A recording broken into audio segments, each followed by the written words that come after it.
ಒಂದೇ ರಾತ್ರಿಯಲ್ಲಿ 200 ತಾಣಗಳು ಧೂಳಿಪಟ. ಇಸ್ರೇಲ್ ನಡೆಸಿದ ಒಂದು ದಾಳಿಗೆ ಬೆಚ್ಚಿಬಿದ್ದ ಜಗತ್ತು. ಅಣುಶಕ್ತಿ ಕೇಂದ್ರ ಈಗ ಸ್ಮಶಾನ.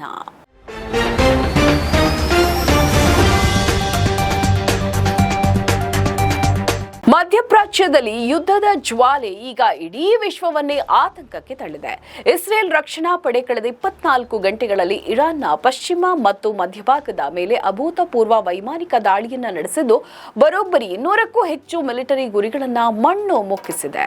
ಈ ದಾಳಿಯಲ್ಲಿ ಇರಾನ್ನ ಅತ್ಯಂತ ರಹಸ್ಯ ಹಾಗೂ ಆಯಕಟ್ಟಿನ ಅಣುಶಕ್ತಿ ಸಂಶೋಧನಾ ಕೇಂದ್ರವಾದ ತಲೇಗನ್ ಕಾಂಪೌಂಡ್ ಸಂಪೂರ್ಣ ನಾಶವಾಗಿದೆ ಅಂತ ಇಸ್ರೇಲ್ ಅಧಿಕೃತವಾಗಿ ಘೋಷಿಸಿದೆ. ಇಸ್ರೇಲ್ ವಾಯುಪಡೆಯ ಡಜನ್ ಗಟ್ಟಲೆ ಅತ್ಯಾಧುನಿಕ ಫೈಟರ್ ಜೆಟ್ಗಳು ಇರಾನ್ನ ಆಕಾಶದಲ್ಲಿ ಮಿಂಚಿನ ಸಂಚಲನ ಮೂಡಿಸಿವೆ. ಮಿಲಿಟರಿ ಇಂಟೆಲಿಜೆನ್ಸ್ ನೀಡಿದ ನಿಖರ ಮಾಹಿತಿಯ ಆಧಾರದ ಮೇಲೆ ನಡೆದ ಈ ದಾಳಿಯಲ್ಲಿ ಈ ಕೆಳಗಿನ ಪ್ರಮುಖ ಗುರಿಗಳನ್ನು ಧ್ವಂಸಗೊಳಿಸಲಾಗಿದೆ. ಇಸ್ರೇಲ್ ಮೇಲೆ ದಾಳಿ ಮಾಡಲು ಸಜ್ಜಾಗಿದ್ದ ಕ್ಷಿಪಣಿ ತಾಣಗಳು. ಇರಾನ್ನ ರಕ್ಷಣಾ ಕವಚಗಳನ್ನು ಭೇದಿಸಿ ಒಳನುಗ್ಗಿದ ಇಸ್ರೇಲ್ ಪಡೆಗಳು ಅಲ್ಲಿನ ರೇಡಾರ್ ಮತ್ತು ಡಿಫೆನ್ಸ್ ಸಿಸ್ಟಂಗಳನ್ನು ಹದಗೆಡಿಸಿವೆ. ಡ್ರೋನ್ ಮತ್ತು ಸುಧಾರಿತ ಶಸ್ತ್ರಾಸ್ತ್ರಗಳನ್ನು ತಯಾರಿಸುವ ಕಾರ್ಖಾನೆಗಳ ಮೇಲೆ ಬಾಂಬ್ ಮಳೆ ಸುರಿಸಲಾಗಿದೆ. ಈ ಇಡೀ ಕಾರ್ಯಾಚರಣೆಯ ಅತ್ಯಂತ ಪ್ರಮುಖ ಯಶಸ್ಸೆಂತೆಂದ್ರೆ ಅದು ತಲೇಗನ್ ಕಾಂಪೌಂಡ್ ಮೇಲಿನ ದಾಳಿಯಾಗಿದೆ. ಇಸ್ರೇಲ್ ಆರೋಪದ ಪ್ರಕಾರ ಈ ಕೇಂದ್ರವನ್ನು ಇರಾನ್ ತನ್ನ ಪರಮಾಣು ಶಸ್ತ್ರಾಸ್ತ್ರ ಸಾಮರ್ಥ್ಯವನ್ನ ಹೆಚ್ಚಿಸಿಕೊಳ್ಳಲು ಬಳಸ್ತಾ ಇತ್ತು. 2000 ದಶಕದ ಆರಂಭದಲ್ಲಿದ್ದ ಇರಾನ್ನ ರಹಸ್ಯ ಪರಮಾಣು ಕಾರ್ಯಕ್ರಮ AMADಗೆ ಈ ತಾಣವು ನೇರ ಸಂಬಂಧವನ್ನ ಹೊಂದಿತ್ತು.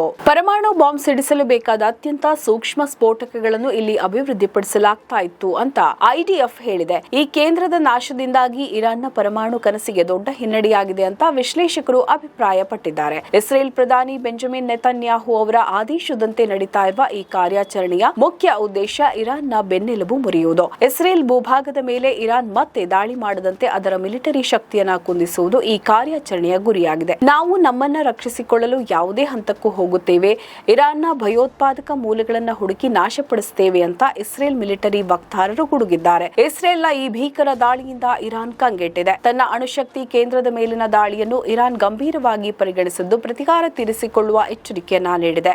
ಈಗಾಗಲೇ ಇರಾನ್ನ ಸುಪ್ರೀಂ ಲೀಡರ್ ಕಚೇರಿಯಿಂದ ತುರ್ತು ಸಭೆಗಳನ್ನ ಕರೆಯಲಾಗಿದ್ದು ಜಗತ್ತು ಮತ್ತೊಂದು ದೊಡ್ಡ ಸಂಘರ್ಷಕ್ಕೆ ಸಾಕ್ಷಿಯಾಗುವ ಸಾಧ್ಯತೆ ಇದೆ. ನಮ್ಮ ಈ ವಿಡಿಯೋ ನಿಮಗೆ ಇಷ್ಟ ಆದಲ್ಲಿ ಲೈಕ್ ಮಾಡಿ, ಶೇರ್ ಮಾಡಿ, ಕಮೆಂಟ್ ಮಾಡಿ ಮತ್ತೆ ಸಬ್ಸ್ಕ್ರೈಬ್ ಮಾಡಿ.